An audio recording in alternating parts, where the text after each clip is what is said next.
आणि बुलेटिनच्या सुरुवातीला बातमी आहे क्रिकेटच्या मैदानातून। रोहित सेनेनं बार्बाडोसच्या मैदानात थरारक मॅचमध्ये बाजी मारली आणि 2020 विश्वचषकाचा विजेतेपदाचा मान मिळवला। क्लासेनच्या फटकेबाजीमुळे एकेवेळी सामना दक्षिण आफ्रिकेच्या बाजूने 24 चेंडूत 26 धावा असा झुकला होता।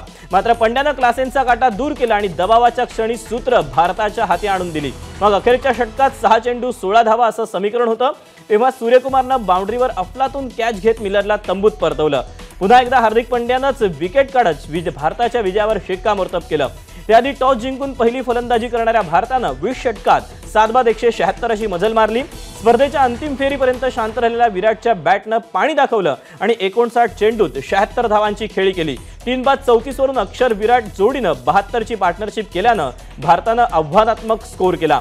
विराटच्या खेळीत 6 चौकार 2 षटकारांचा समावेश होता, तर अक्षर पटेलनं 31 चेंडूत 1 चौकार 4 षटकारांचं 47 आणि शिवम दुबेनं 16 चेंडूत 3 चौकार 1 षटकार 27 धावा करत संघाला 176 चा टप्पा गाठून दिला।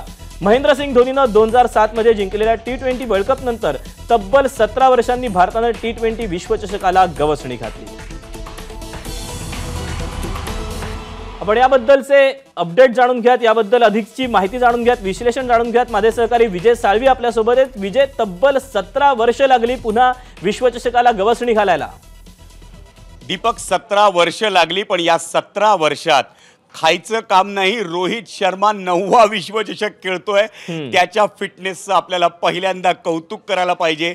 भारतानं 2007 साली जेव्हा पहिल्यांदा 2020चा विश्वचषक जिंकला तेव्हा भारतात 2020 क्रिकेट हे पाळण्यात होतं आणि त्या पाळण्यातल्या भारतीय संघानं धोनीच्या नेतृत्वाखाली, ज्या टीममध्ये सचिन नव्हता, ज्या टीममध्ये राहुल द्रविड नव्हता, ज्या टीममध्ये सौरव गांगुली नव्हता, ज्या टीममध्ये झहीर खान नव्हता, अशा टीमनं भारताला 2020चा विश्वचषक जिंकून दिला 2007 साली।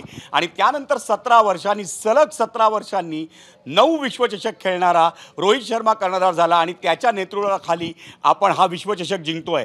उपांत्य फेरीपर्यंत सातत्यानं फलंदाजी केली, अगदी फिअरलेस फलंदाजी केली, बिनधास्त बेधडक फलंदाजी केली आणि तोच अप्रोच त्यानं फायनलमध्ये पण कायम ठेवला होता। पण दुर्दैवाने त्याची विकेट गेली। पण या वेळेला जो उपांत्य सामन्यापर्यंत खेळला नव्हता, ज्याच्या माथी अपयशाचा टिळा लागला होता दुर्दैवाने, तो विराट कोहली फायनलमध्ये मॅच विनर ठरला। अवघ्या 59 चेंडूंमध्ये त्याने 76 धावांची खेळी केली आणि विराटच्या त्या खेळीनं खरोखरच कमाल केली।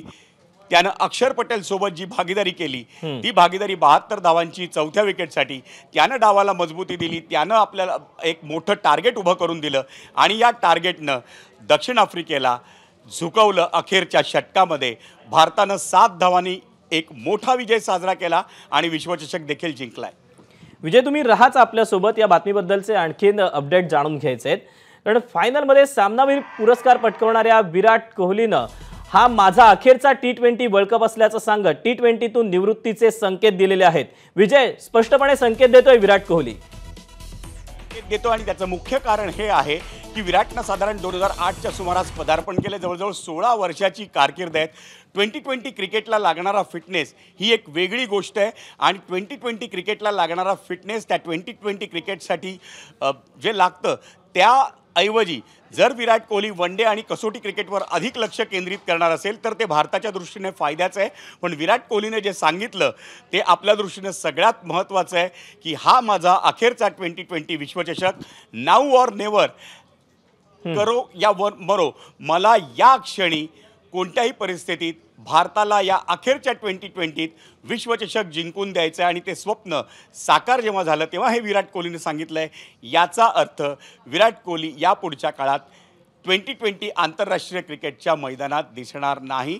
जर 2020 विराट कोहलीला पाहायचं असेल तर कदाचित रसिकांना, विराटच्या चाहत्यांना आपली पावलं ही IPLच्या सामन्यांकडे वळवावी लागतील। दीपक, नक्कीच विजय, सविस्तर ही सगळी माहिती दिली, विश्लेषण केलं, याबद्दल धन्यवाद।